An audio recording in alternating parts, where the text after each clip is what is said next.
Masu kallon mu da sauraron mu da waɗanda za su kalle mu a nan gaba, kai tsaye kuna tare da wannan tasha ta yanar gizo ta Bahsan Online TV da ke nan Gusau jihar Zamfara, inda za ku iya kama mu a YouTube channel, Facebook, Instagram, TikTok da dai sauran dukkan wata social media. Da kun yi sacin Bahsan TV ko Bahsan Online TV za ku same mu. Kamar da kuke kallo, ƙungiyar Veterinary Medicine ta jihar Zamfara ita ta shirya wannan gagarumin World Rabbit Day, ma'ana rana ce ta cizon karen zangai. Kamar da kuke kallo dai, wannan rana an keɓe ta ne 28 ga watan Satumba, kowace Satumba na kowace shekara ake gudanar da wannan taro, kuma wannan taro yana da muhimmanci wanda wannan kungiya take jagoranta.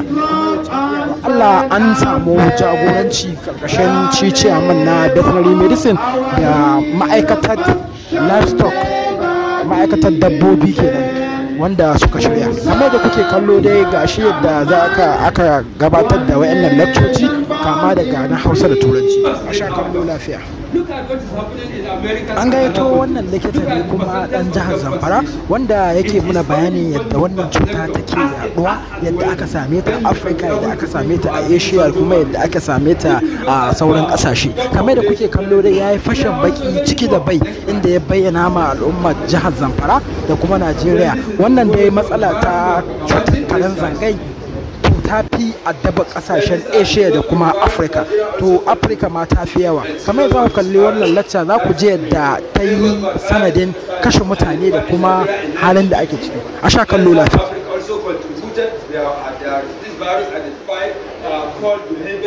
Identified in 1970. All these are new genera. This virus is keep increasing. They are all potential virus agent that causes illness. Next slide. Fine. This slide is to refresh up your ordinary level geography. This is Antarctica. This is Australia. This is Asia. This is Europe. This is Africa. This is South Africa. This is North America. I think our ordinary level geography has been refreshed on. Next slide. Why do you have it? Because I want you to understand the global distribution of animals involved in rabies transmission. That is very important. So that if the government and the authorities want to intervene, they should know where and how and what animal they should pay attention to. This is what slide is trying to explain. If you look at the Australia, but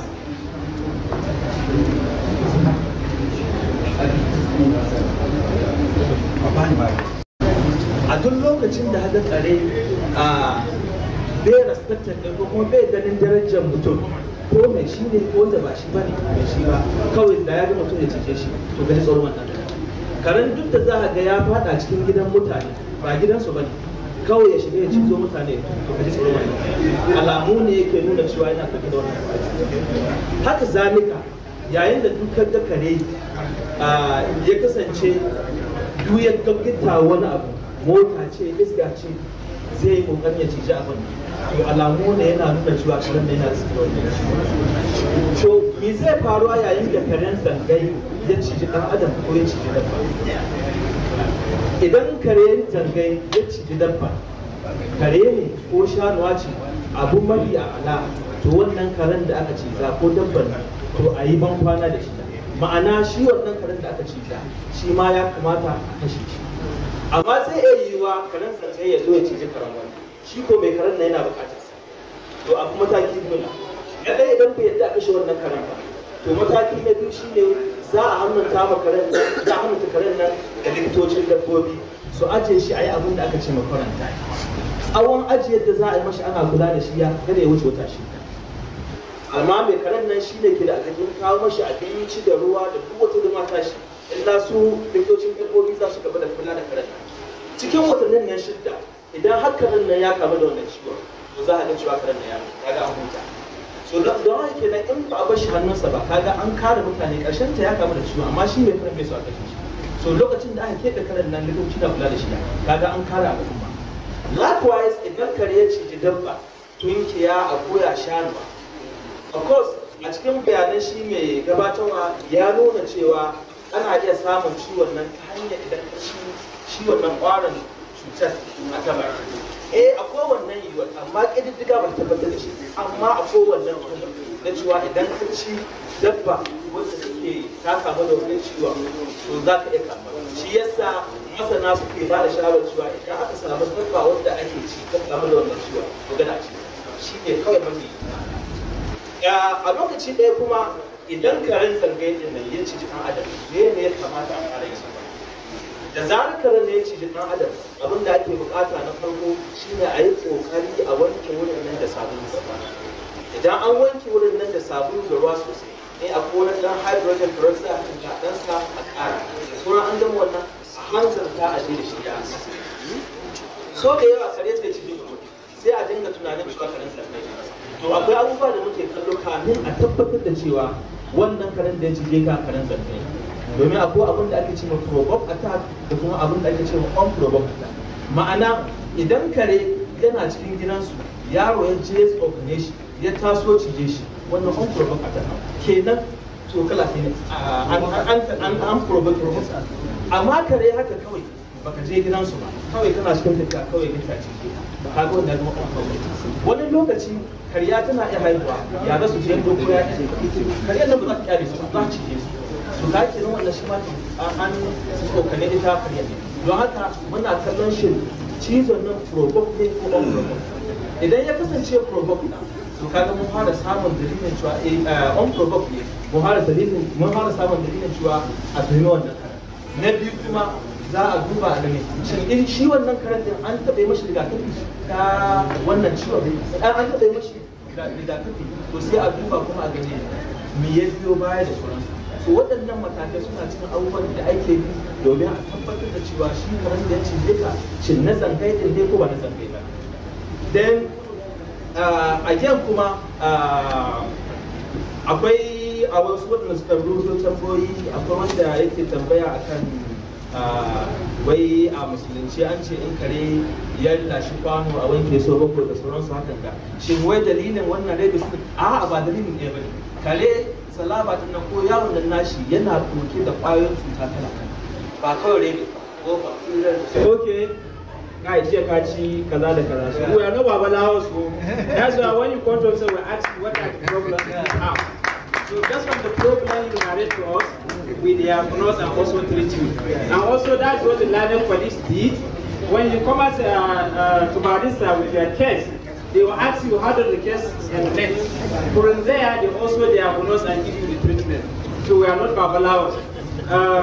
That said, what I just want to say here is that the Association of Nigerian Veterinary Medical Associations of Prostate, I would like to congratulate you for organizing this Rabies Day, which is to raise the awareness of the populace with regard to this menace of disease.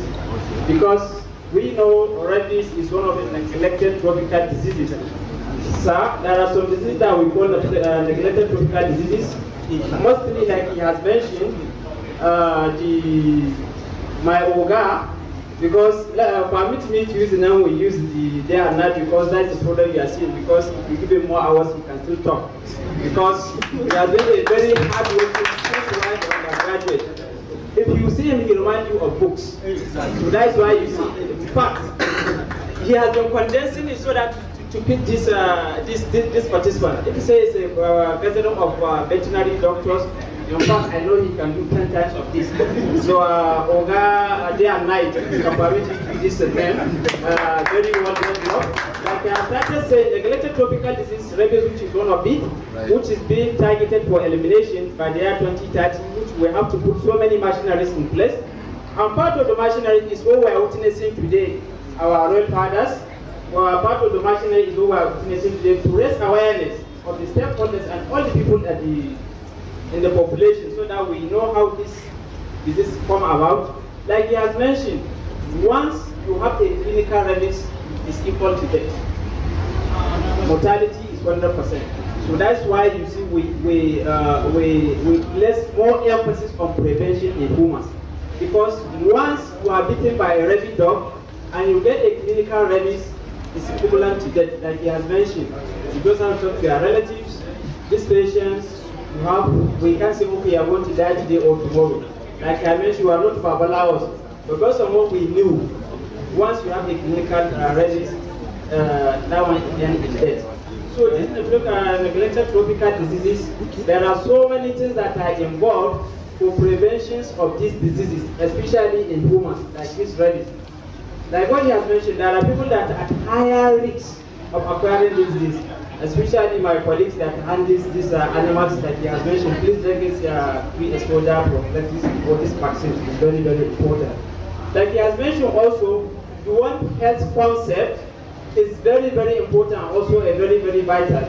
Not for rabies, in fact, for all the emerging and re-emerging infectious diseases, because most of the emerging diseases we are seeing now, they are emerging from they are zoonotic diseases. Like Wuhan virus, that is codenamed as COVID-19, we know how it came about. So most of the diseases, that's how they came about. So this One Health concept, that is what we need for the global health security. For us to achieve this global health security, one health concept has to be uplifted. That is the human, the animal, and the environmental health concept. So that we have to come together so that we fight these diseases. So, SARS, this awareness is for us to understand that, so that we can pass these key messages that has been passed to us. That this disease is still there, so that for us to take to our subject, so that once you see signs or symptoms that he has mentioned, so that we should be able to avoid these dogs. And when taken by these dogs, we should do the needful, like he has mentioned. With this, I would like to thank you for organizing this, because it really raised the awareness of our populace with regard to this rabies, which is one of the factors, or one of the strategies, one of the programs that we're going to be using for us to eliminate this rabies by 2030.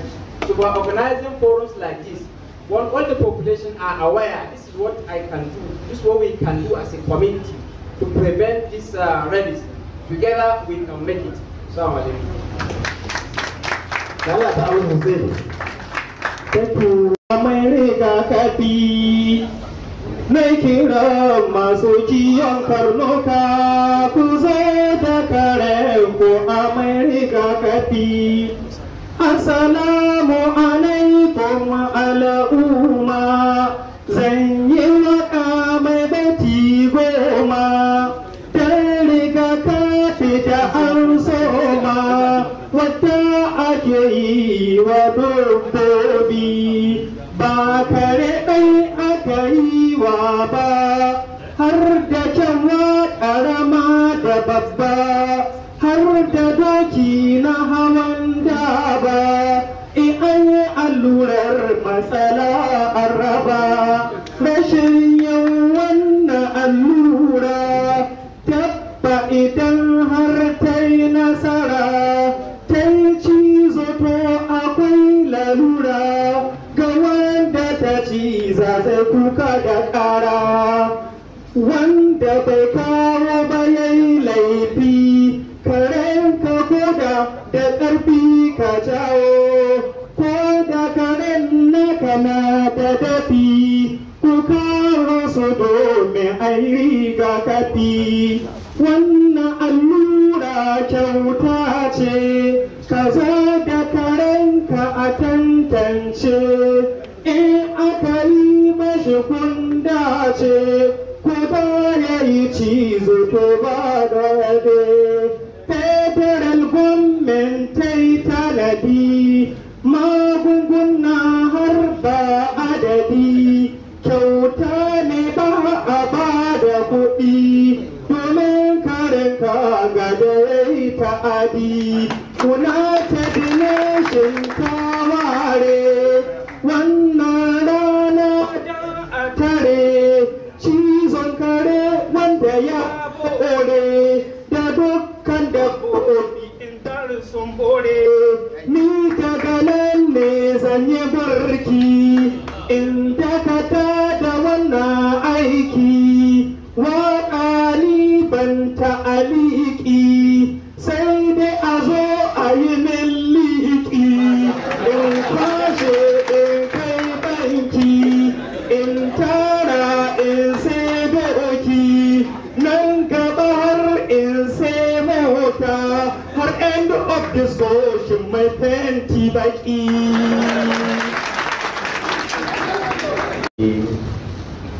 Na wannan kungiyar kwanci association musamman wanda ya zai gabatar da lecture, jami'an tsaro, yan wani sarakuna masu zama suna saurare maza da mata, ina karanta sallama da tadin musulunci. Assalamu alaikum wa rahmatullahi wa barakatuh. Alhamdulillah, wannan rana zan taya murna ga Nigerian Veterinary Medical Association Zamfara da chapter bisa haɗa wannan zama don su bi jerin kwano na sauran ƙasashe na duniya wanda suke ƙoƙarin wayar da kan jama'a a kan wannan ciwo na zangai wanda mu ma muka shona. Babban abin da ke sa mutum ya zama malamin ilimi, sannan kuma duk wanda ya zo saurare abin da ya so ya samu ya fahimta, kuma abin da ka tabbatar da ilimin mai gabatarwa hankali na gabatar da shi ga waɗanda suke saurare, su kuma wanda suke saurare hankulin su saurare shi ya kare shi a tabba. A gaskiya ba mu Allah ne ya kokari ya gabatar duk abin da ya kamata ya gabatar. Idan malami ya shiga aiki ya karantar da kai a matsayin darasi, idan ya kammala darasin shi to shi ne mutum za ta ba shi kwanciyar hankalin cewa ya isar da abin da ya kamata ya isar da wanda ya kaso ya isar. Kai kuma da kake saurare kake da damar ka tambaya abin da so ka tambaya bisa ga abin da ya isar. Idan malamin kuma bai kare ba kuma ya tabbatar da cewa bai kare ba, to kai mai saurare ba ka da abin da za ka iya tambayi shi fiye da abin da ka saurare ba ke inda ya tsaya. Saboda haka ina kira ga shugabanni a kowane lokaci idan aka samu mai karantarwa yadda ya zo da kokari ya isa a yi haƙuri ya isa. Sannan kuma duk wani karkashin da za a gyara mai zuciya shi tun da bai kai ƙarshe ba ya warkarwa. Amma dai ya yi ƙoƙari ya ta ƙoƙari, illa kawai fahimtar jama'a kullum cikin uzuri suke ga abin da in ka ce yanzu a haita ko ba wani abin da wani abu zai. Ya yi maganganu masu amfani wanda ya yi magana akan wani abu da kima epidemiology, wanda a wannan wuri idan muka duba aka ce continent ɓangarorin duniya da muke da su gaba ɗaya suna da wannan ciwo. Sai wuri guda akwai wani tashi da aka kira Atlantika, kwata-kwata ba wannan ciwon, kwata-kwata babu shi. To kamata ya ji wani ya tambaya minista babu ciwon, babu wanda wani tambaya. Sai aka ce kashi 95 daga cikin 100 na ciwon ya ƙare a ƙasar Afirka da Asia.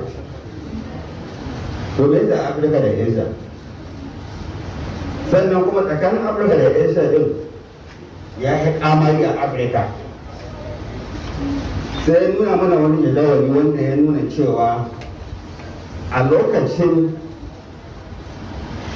da ake ƙoƙarin a fahimtar da mu yawan ciwon, akwai wani abu da ake man legend. Shi wannan legend ya nuna wasu 'yan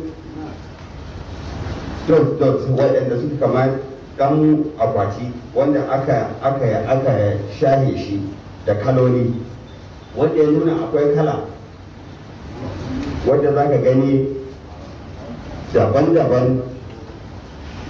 Akwai bulu, akwai wata kala ga sunan da iri-iri. To idan kuka duba me yasa ita wannan kala ta bulu yanzu an wurin su babu, sai ya ce saboda ɗaukar dokoki, duk wani dokar da ya kamata a ɗauka su sun ɗauka to shi yasa ba su da wannan ciwo. Amma mu da aka zo wannan kala da ta fi kowace kala a aiki, wanda akwatin an shahin shi an shirin din shi ba wani space ko na ɗan ƙaramin gabo da ya rage wanda ba a bari ba. to me faru da mu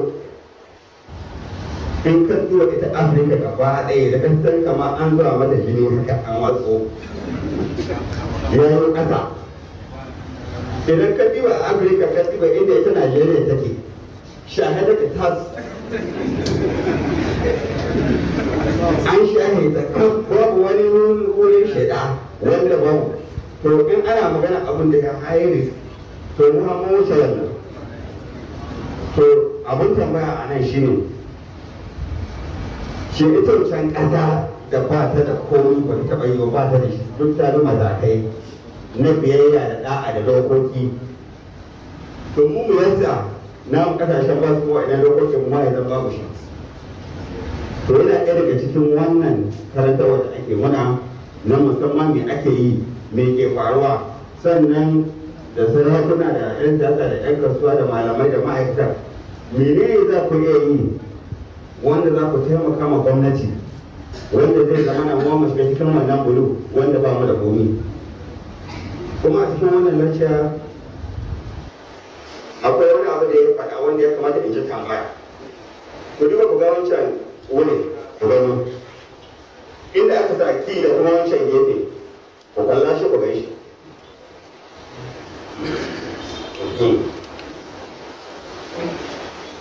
kun ga Najeriya Afirka kun ga wani wuri can gaya can gaba ɗaya ciwon babu shi saboda ɗaukar dokoki amma kun ga Asia da Afirka su adda wannan ciwon gaba ɗaya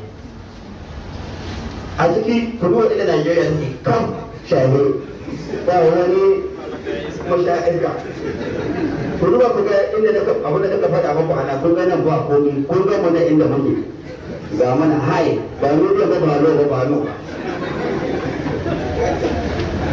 to saboda haka shi yasa nake cewa wannan lecture tana da amfani mu haɗa kanmu a matsayin mu na cikin Afirka mu ga yadda za mu mayata daga wannan yankin wanda za a cewa to wannan lecture ita asalin dalilin zuwa mana mu ga yadda za mu ga cewa mun fita daban kuma muna iya don muka haɗa kanmu muka yi abin da ya kamata za mu haɗa saboda da bai ƙarshen lecture ba akwai inda aka yi magana a kan ma'anar duk zaman da ake nan akwai target na duniya 2030 ana ce 2030 shekara takwas nan da wata kila uku ko yan abu ana ƙoƙarin kahin 2030 wato ana so a kawar da wannan cin idan babu shi kwata-kwata to yanzu da wannan ta ina za mu fara amma in muka haɗa kai ba an mamaki wani kafin lokacin ya yi mu kai wa wani wuri to kusan wannan target ɗin da ta ci tafi mun zuwa mu a nan a ƙarshen wulan mun zo ne a kan wannan target na 2030 da ake so kafin wani lokaci ya zama wani cuta a wannan ƙasa ni an ka shirya me za a faɗa muna me za mu ci me ya kamata mu je mu faɗa al'ummar mu don mu taimaka don a isar da sako don mu samu cimma wannan 2030 ya zan Najeriya ba ta cikin wannan shi asali ne zuwa kuma mun riga mun ji kuma insha Allah za mu isar daga cikin kuma bayanai abu mafi daɗi ana wanda ya kamata duk mu saurara mu rike shi ne idan ka nan zangaye cije ka kayan ka kai asibiti bai za ka yi shi ya kamata mu saurara kuma cije mutum in kana da ganin mutum ya kamata ya yi ya faɗa mana cewa ka zuba ruwa ka wanke da sabulu minti 10 kayan ka ɗauki babban matakin zuwa mai asibiti idan aka je can kuma a tabbatar an tabbatar da cewa yadda a bashi magani don ka a ɓata allura saboda tsadarta saboda haka kuma mun ji challenges matsalolin da suka fuskanta a cikin ƙasa wanda ya nuna na ɗaya suna magana a kan yawon zuwa seminar shirya taro irin wannan da kuma ba da haɗin kai da gwamnati don taimakawa saboda a samu ci gaba da irin wannan al'amura yadda aka ɗauki muhimmanci na dabbobi a ƙasashen turai Najeriya muna nan kan hanya a ƙasar turai idan ka da tsallaka titi ka zo da mota ko ruwan ka sai ka tsaya ya wuce sannan ka wuce Najeriya duk kudin shi ma za ta yi ko akwai ta kana lokacin da har minista da wasu na dabbobi suna suka kowa kalle ko suka da aka kai na dabbobi ya ɗan adam don kare haƙƙi turai na wannan ba da gadar suka musta ko da kare ga ɗaya ga mutane amma ya riga ya rubuta wani alaƙar cewa rubutu nashi ya ce in ya mutu duk komi nashi ya ba kare saboda tsabagen son kawai dabbobi to kaga mu da Allah ya kawo ni'imta kuma da yanayi na addini kuma ya tsara mana yadda muke sai da al'amarin to kamata a cikin addinan mu gaba ɗaya an ce mu tausaya ma dabbobi idan kana kiran dabba ba ku san shi da ba ku san shi da ba ka damu da ita to goma ma ka yi kiran mutum kuka kwana da yanwa ta ka fashe kwan yanwa don sa Allah ya kai ka akwai wani shiga wata saboda ni ya daure masa ko ta daure masa akan mutu akan ba ta abinci ba to mun muka jira so da ta zanya wani da wannan dama na riga na ga magana ta in kira ga wakilin Yadda da cewa kamar da aka kaddamar da wannan wayar da kai na duniya akan rigakafin da za a ba karnuka ina so in ƙara taimakawa ƙaro mana sauran rigakafin da suka rage na shanu da tumaki kaɗan da kaji ba masu kiwo da sauran da dawakai da makamantarsu saboda a ƙara samun lafiyar dabbobi saboda dabbobi nan su ne alaƙar mu kuma dabbobi na da alaƙa da harka da gona ba a zuwa gona na sai da su kuma ba a yi ba da su ba abin da an fi shirya a gona su bace abin da za a yi gona da su aka yi kuma jin daɗin mu su kuma ci da saboda haka ba yadda za mu ba mu da su dole mu kare lafiyar su saboda mu samu sauki musamman irin matsalar da suka fi samuwa ga shanu madara na tv tuberculosis wanda ta daga ɗan adam wanda kusan in ce wata ba ta kashe sai dai misali a ce rana da makamantar su ko ire-iren waɗannan abubuwa ko muna godiya da shi wanda ya fada lacca da likitoci da dukkan makarafai da suka zo nan idan kuka duba jami'an tsaro akwai department da muka yi shi a cikin da ake shi K9 harka ce ta karnuka waɗanda ake zuwa yaƙi da su kamar yadda ya faɗi kare da sun suna a kilomita 20 to ana tafiya da su kuma ana amfani da su a airport da wasu wurare ga masu ɗaukar miyagun ƙwayoyi da mayagun makamai almar waɗannan karnuka training don su sun suno su gani kuma su tafi a kawo mutum kuma a ga abin haka yake to irin waɗannan in suka samu irin wannan to kaga masu aiki da su in suka samu matsala suka taɓa su to akwai matsala to shi sa a kare su mu kuma a kare ɗan haka to muna godiya nan da za ka tsara assalamu alaikum wa rahmatullahi wa barakatuh Aminu wa alaikum assalam wa rahmatullahi ta'ala wa barakatuhu. Da girma sarkin kyawun aura, emir aura, da sarakunan mu na kwatar kwashi anka da kusa wanda suka wakilci masu martaba, da shugaban wannan kungiya ta mai albarka, Nigerian Veterinary Medical Association, da sauran 'yan uwa da ke wannan waje, assalamu alaikum wa rahmatullahi ta'ala wa barakatuhu.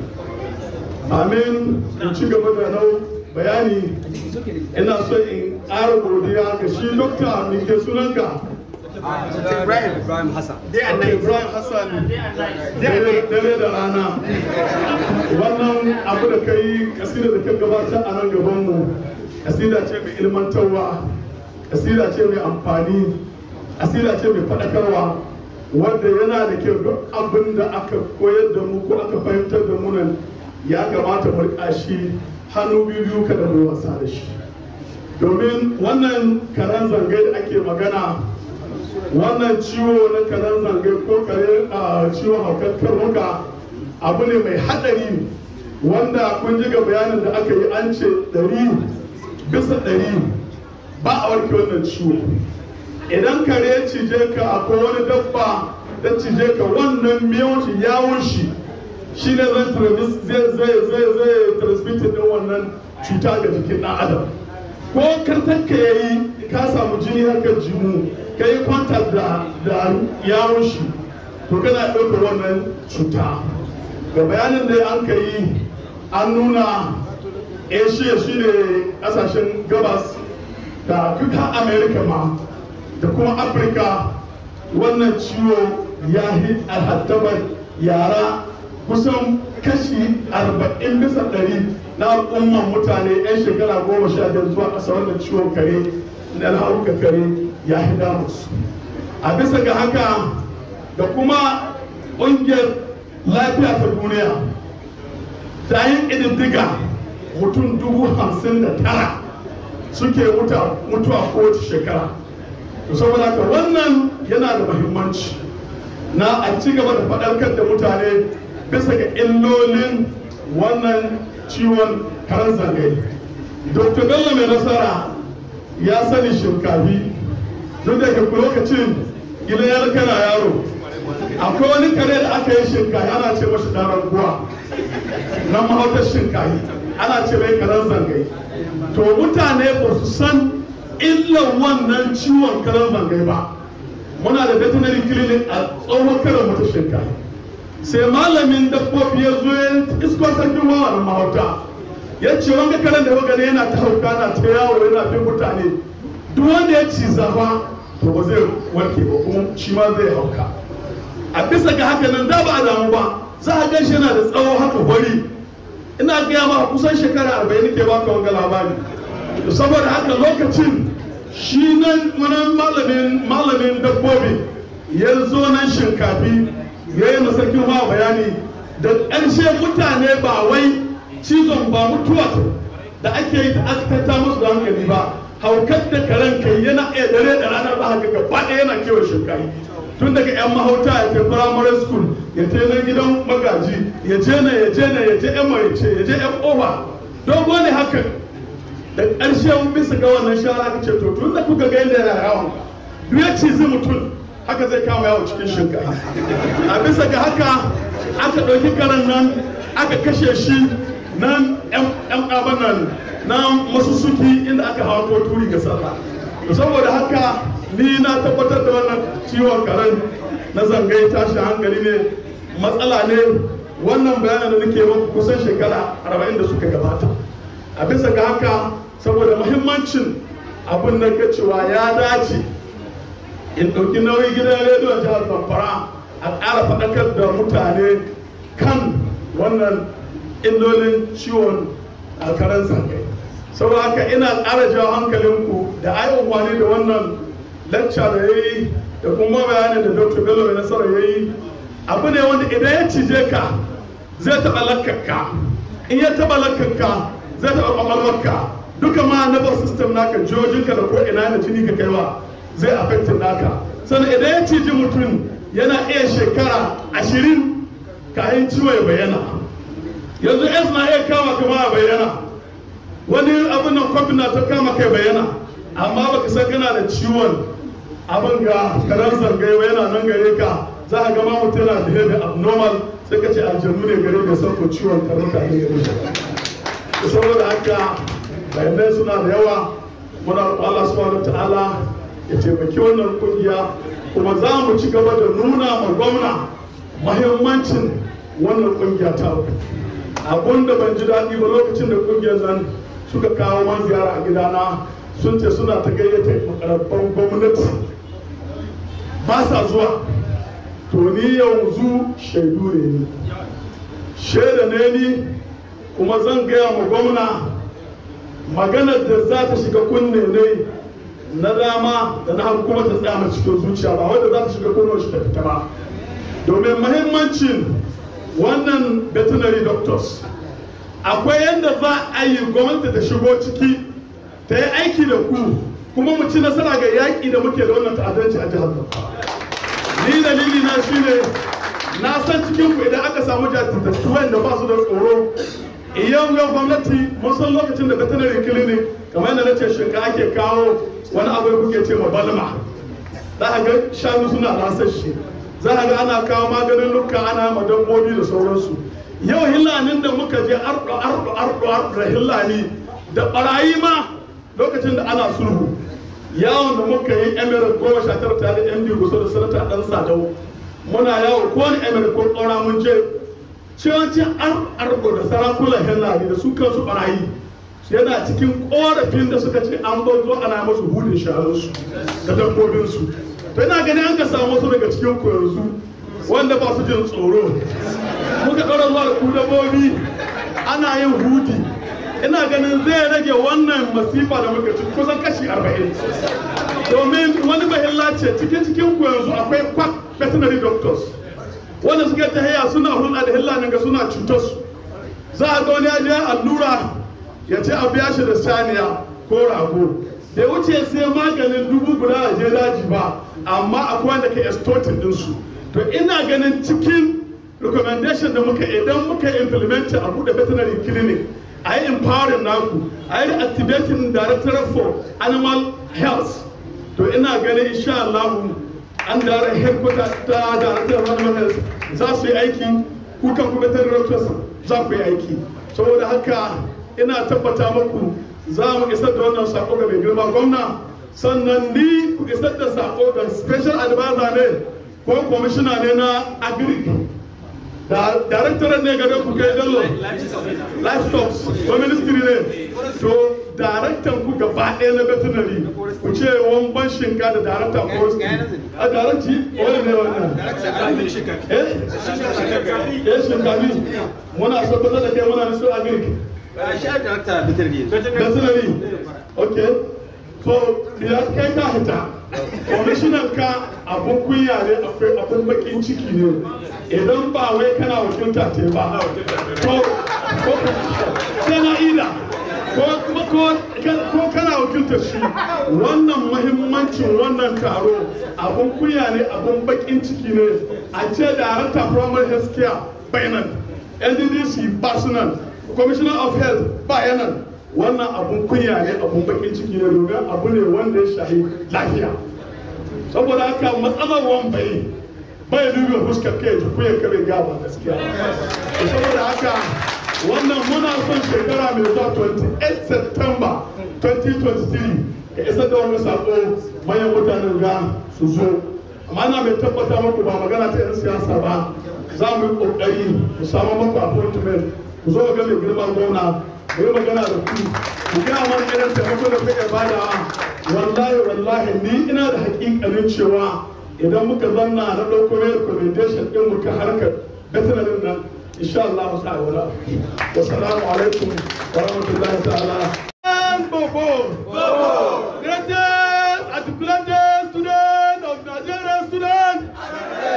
I want to say, I want to say salamu alaikum. I want to say wassalamu alaikum. Christian protocol. I will start by saying I'm the happiest person on earth today because I'm going to speak the minds of all the veterinarians in Zamfara State, because what is already bothering our mind for years has been revealed today by both the royal father of the day and the representative of His Excellency. The two things they mentioned, they are very critical to the survival of the veterinary medicine or veterinary practice in Zamfara State. I will start by what our father, the Emir, has said. He said, apart from the vaccination of the dogs against rabies, there is also need to also vaccinate our animals. Our animals are cattle, sheep and goats, camels, donkeys and horses, and also poultry. It may interest you, sir, that for the past almost more than 10 years ago, we have stopped butchering. And everybody knows here that since the time when we were young, we know every year the government has to do huji for all the animals in each and every state. That is why I say I'm the happiest person on earth today. I don't know, we have been trying, we have been writing memos, but up to now, our memos couldn't go through. Just the way the Honorable said it, we have a critical role to play in the combating of insecurity in Zamfara State. Because if you can remember, even when the things the insurgency started in Dan Sadau, the slogans there was Akwato Shanu daga hannun Hausawa. Why Akwato Shanu daga hannun Hausawa? It means the Fulanis animals have been dying in the bush. It's only the people that are within the within the urban areas that are having the animals at that time, because all the animals in the bush were dying of diseases because we stopped bushing.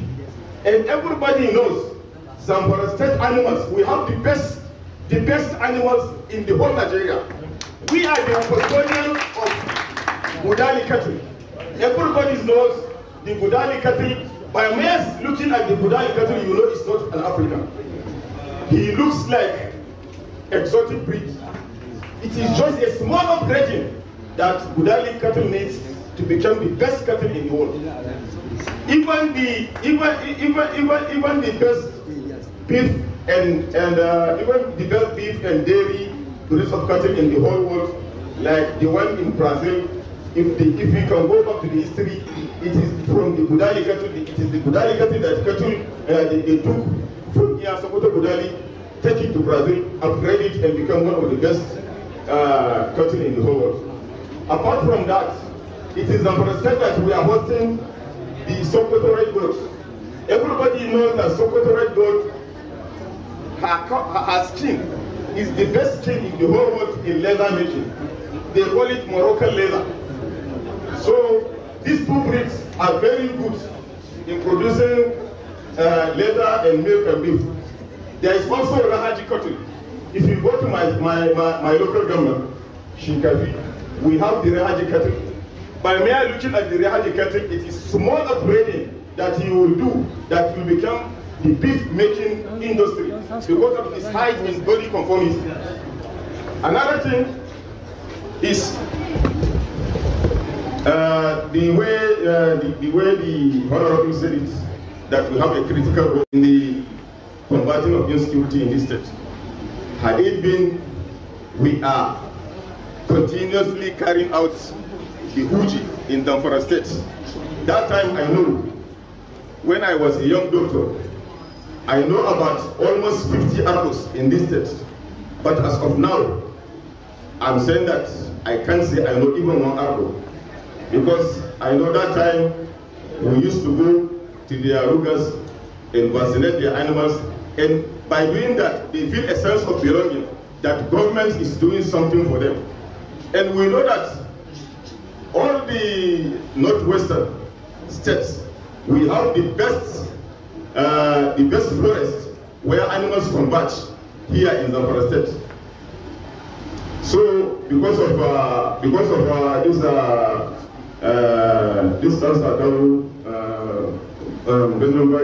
and other that area, we have the best forest where an animal dwells and do everything. But that's why that the animals that are coming from Niger, they like coming and reside in Zamfara state. And we all know that they used to come with a lot of diseases and all this thing. So because we are not vaccinating our animals, there is likelihood for them to be perishing. And sir, the way you said it, whether we can enter bush to go, as long as the government will guarantee ourselves, yes, we are ready. Yes. As you can see, one of our doctors, sir, the way he is speaking today, we have a lot of them, yes, in the department. So you know, by mere seeing the way he's speaking today, you know that there is no bush, that as long as you guarantee his health, that he will not go and perform his duties. So the second thing, sir, is it might also interest you, sir, to know. I'm sorry to say, sir, but it's because we know you are the first of the government here, and you promise us that you will carry our burden or request to His Excellency, sir. We only have one veterinary clinic in the whole of Zamfara State, functional veterinary clinic in the whole of Zamfara State. And we have over 60 qualified veterinary doctors in the state that are always ready and enthusiastic to perform their duties, sir. That is the one we have in Olkara here. The others that we have in local government, they are not under states. That is why that even if you go and look at them, you will just make a laugh at the profession. Had it been they are under the state and it is the state that is taking care of them, the story will not be like this. So we are still appealing, sir, that please and please talk to His Excellency that veterinarians have a lot to do to help the state, especially at this trying moment. And another thing is, just the way that whether we can enter bush or not, I know last year there was a call from Shinkafi local government that Turji said, as long as we are not, as long as veterinarians will not come to his Pakai and treat his animals, he is going to launch attack on Shinkafi. That's what they told us. And that is as soon as they told us that, we mobilized our veterinarians and talked to them that as long as Turji will guarantee their safety, they will go. And that is what happened. That was what happened. He guaranteed their safety. They were taken to Badarawa, and from there, he sent his men on bike, carry our doctors, enter their bill up to Pakai, and go and did the needful. And he was happy. And he even gave them money. Yes, sir. So you can see our doctors, young doctors, are always ever ready to perform their duty. So I'm going to stop here by saying and reminding our veterinary doctors that our logo is "We serve a noble profession," and just the way they said it, as long as you are patient, you are patient. One day there will be a light under at the end of the tunnel. Just the way Allah subhanahu wa ta'ala said it, and it will always make me happy that when Allah subhanahu wa ta'ala want to talk to man on the entire science and technology in the whole world, he started from the Surah Al-Attack Hadith Ghashya. He said, أَفَلَا يَنْظُرُونَ إِلَى الْإِبِلِ كَيْفَ خُلِقَتْ وَإِلَى السَّمَاءِ كَيْفَ رُفِعَتْ وَإِلَى الْأَرْضِ كَيْفَ سُطِحَتْ وَإِلَى الْجِبَالِ كَيْفَ نُصِبَتْ. This shows that the importance of veterinarian, because he can say that أَفَلَا يَنْظُرُونَ إِلَى الْإِنسَانِ. But Allah subhanahu wa ta'ala said, أَفَلَا يَنْظُرُونَ إِلَى الْإِبِلِ. So all this one talk about the human medicine, the veterinary medicine, and even psychology, animal psychology, human psychology. It started with the vet. That is the Ibili. Then another thing he say, all this about astrology and space science and everything. Then Jibali about geography and earth and everything. And then Arbi about the farming, about agriculture, everything. But the most important thing to note there is what Allah subhanahu wa ta'ala started with. He started with the Ibn. That's Afala Yanzuruna ila al-Ibn kayfa khuliqat. So I'm going to remind you that we are serving a noble profession, and by God's grace, this time around, the veterinarians are going to discharge their duty fully in Zamfara State. Thank you very much.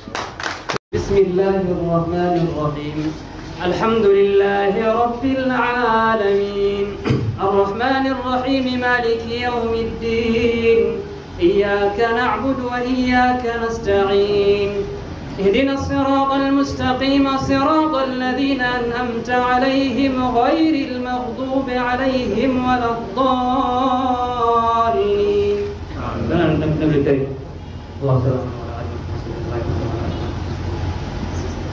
اللهم اجعل اجتماعنا هذا اجتماعا مرحوما واجعل تفرقنا بعدها تفرقا معصوما. اللهم ات نفوسنا تقواها وزكها انت خير من زكاها انت وليها ومولاها. وسبحانك اللهم وبحمدك نشهد ان لا اله الا انت نستغفرك ونتوب اليك. والسلام عليكم ورحمه الله. Nigeria's called open to serve our father's land with love and strength and faith. The labor of our heroes past shall never be in vain. To serve with heart and mind, one nation bound in freedom, peace and unity. kamar yadda